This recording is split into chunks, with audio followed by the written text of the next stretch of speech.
math. But wait, don't go anywhere. We're really talking about Dragon Rampant. And we're talking about the activation system and why it works as written. I have seen in the comments you guys leave, thank you for that, some reticence to play this game as written. I also see it on the online forums.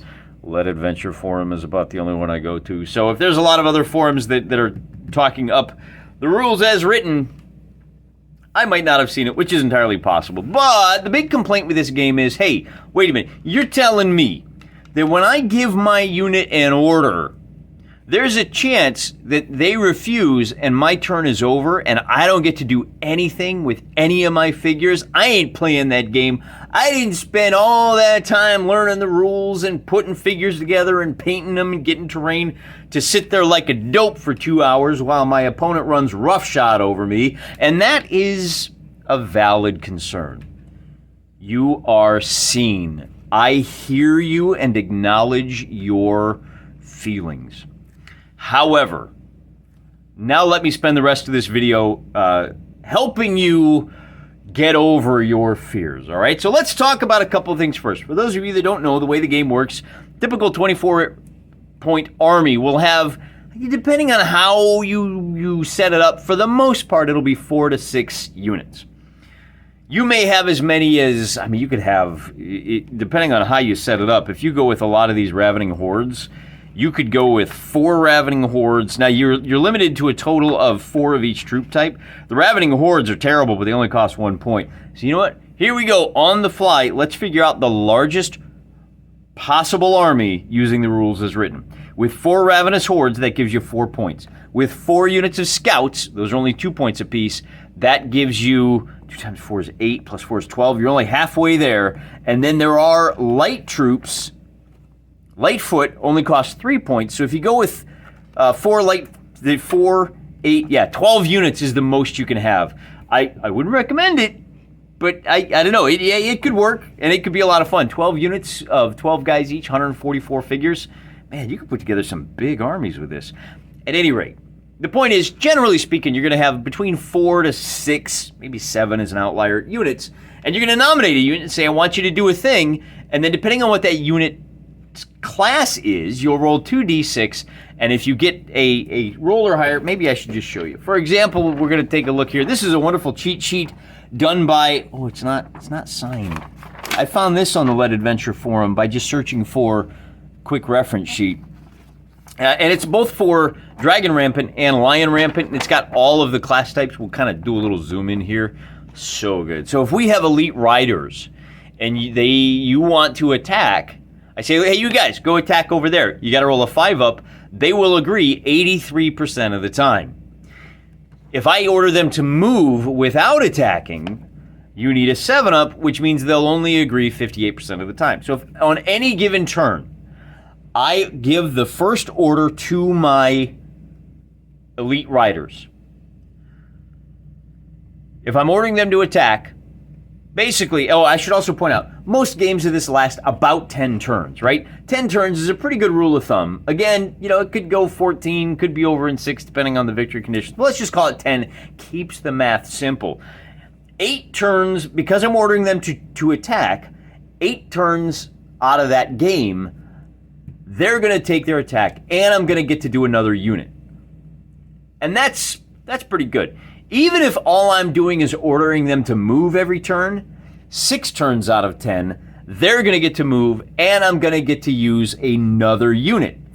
If I'm ordering another 7-up unit to move, well, then, you know, now there's 6 times out of 10 that second unit is not going to move. But that's still 3 out of that 10, right? So most of the time, even if you're doing the hardest thing there is to do, and we could go down the list here and just kind of show you, most of these attack actions, the attack and the move, they're between 5 and 7, all right? So most of these 5s and 7s, why don't we, to keep the math simple, let's just assume an average of 6.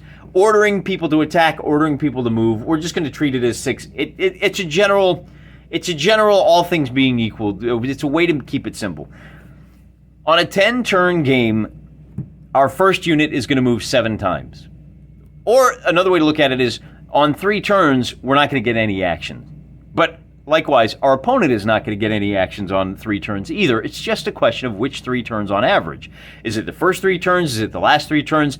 That allows for some big momentum swings, which is something I really like in my games. I like it when there's a good back and forth and back and forth. Now, some of you guys are European, maybe you like soccer, where like one team scores early and then they've got the momentum for most of the game and it bogs down into a defensive struggle, right? I'm more of a hockey fan. I like when that puck is bouncing back and forth and there's 1 point swing and man, at any given second, anything could happen. Oh, look, they scored 2 goals real quick and now the momentum's on the other team's side. And now there's a power play so the momentum swings back the other way. Same thing with American football. That's the way I like my drama. Back and forth, up and down. Everybody, at any given moment, things could change. That's what happens with an activation system like this.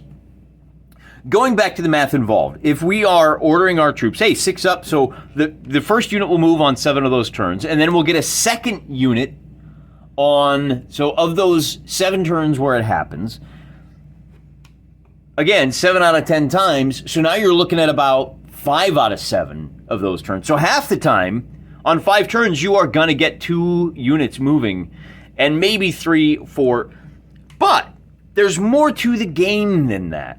Because it's not all 6-ups. If all of the game was 6-up to move or attack, then 1, all of these variated units would feel very much the same, at least when it comes to initiative and momentum and activation. They don't. Some of them, and we go right back to our elite riders. Guess what? Elite riders are really good at attacking. So you want to charge with them, not stand around, right? If you start with your elite riders, you have gauged your risks improperly. You're far better off. Where's our move? Why don't you try to move your... who moves quickly? Somebody does. These 5s, right? Let's move our light riders first. The light riders move 8 turns out of 10. And then after, there's much more likely if you're doing the light riders. Now, there's more to it than that even, because remember that this attack roll, going back to our elite riders, we can get some free attempts to activate if we get our figures in the right position. I don't have to move my elite riders at all during a game. If I put them, what's the word for when you put them down at the start of the game? I'm drawing a complete blank. Deployment, that's the word. Kind of an old man moment there. I'm secretly very good at war games.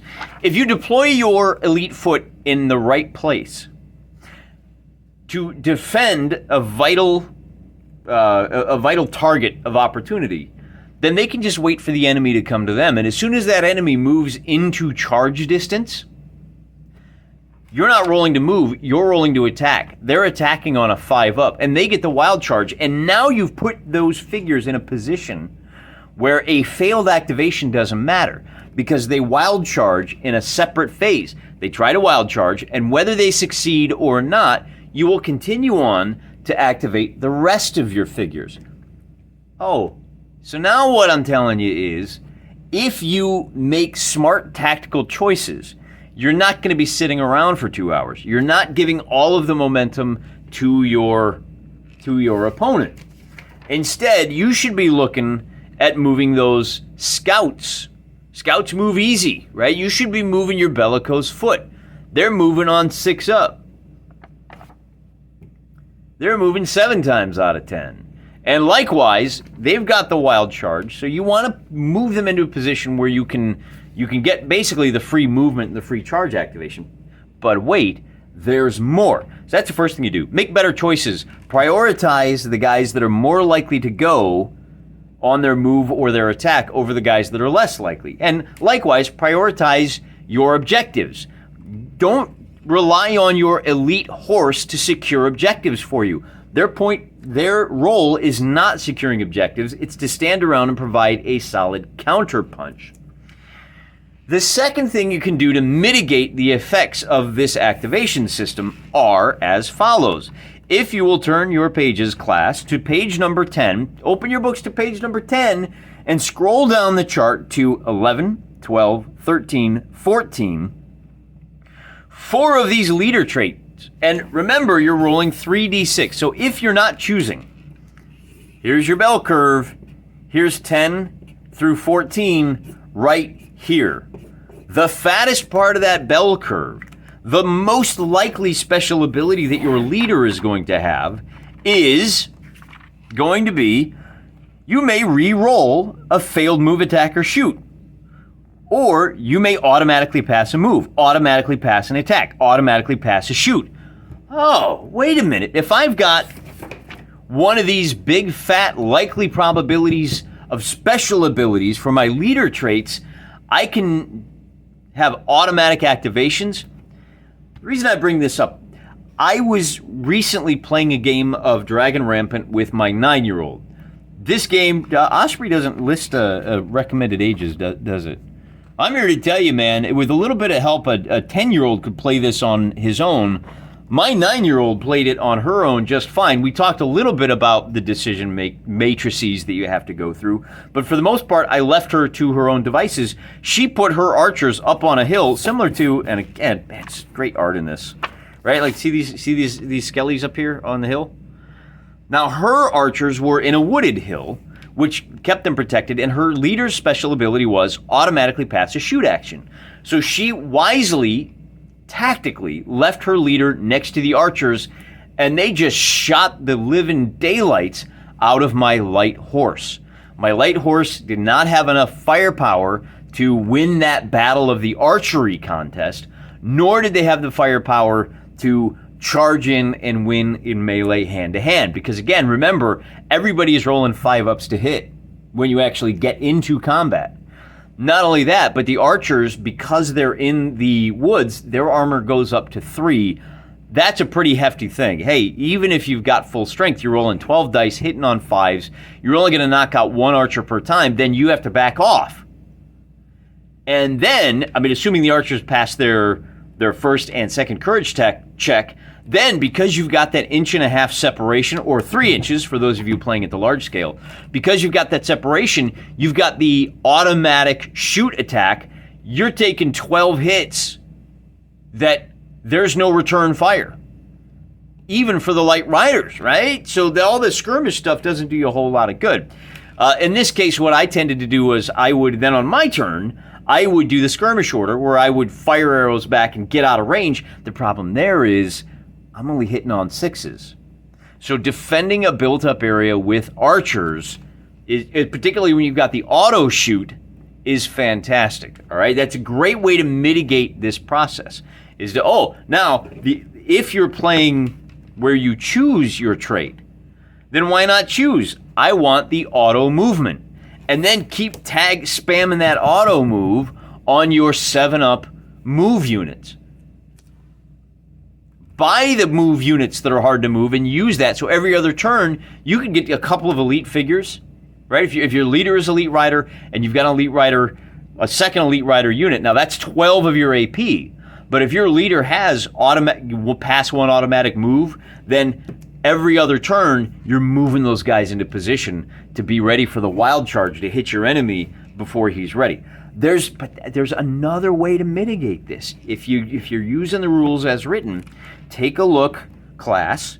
Now turn your books to page spellcasters. There we go, right there on page 45. Look at this. If your wizard takes Almighty Prod, and I've heard guys say the only one of these that's worth buying is Befuddle Thee because it leads to an automatic battering unit. I disagree. This Almighty Prod on a 6-up, your 7-up move guys, your elite riders, get to re-roll. You're failing on 0.4. 0.4 times 0.4 is 0.16. If you can cast Almighty Prod on those guys, failing 2 in a row, there is only a 16% chance that they don't get a move out of that. There are a lot of ways to mitigate the effects of this activation system, but you got to know the rules and you got to plan to be able to do so. In the game that I played with my daughter, we went ahead and did a 2 failed activations ends your turn. We had clean sweeps almost the entire game.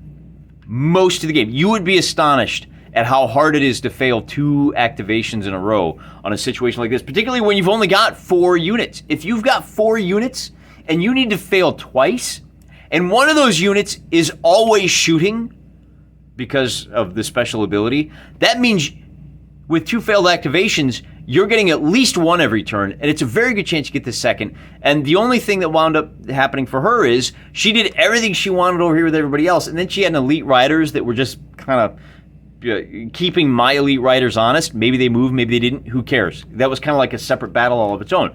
Smart tactics ruled the day. But what we found is that too much was going on. It really serves to dampen this peak.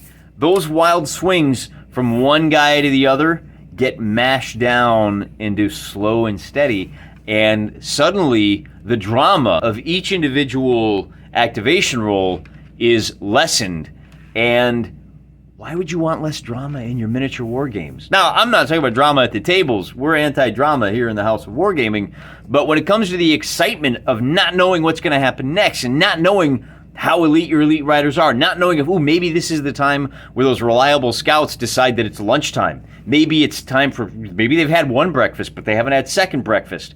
And that ends your turn. And now you have to adjust your plans on the fly. You know what you call a guy that has to adjust his battle plans on the fly? You call him a general. And some generals are better at it than others. Embrace the chaos, man. You're going to have a heck of a lot of fun with this rule set. Look, it's your table. Do what you want to do. I'm just telling you, man, I would much rather see this happening than this.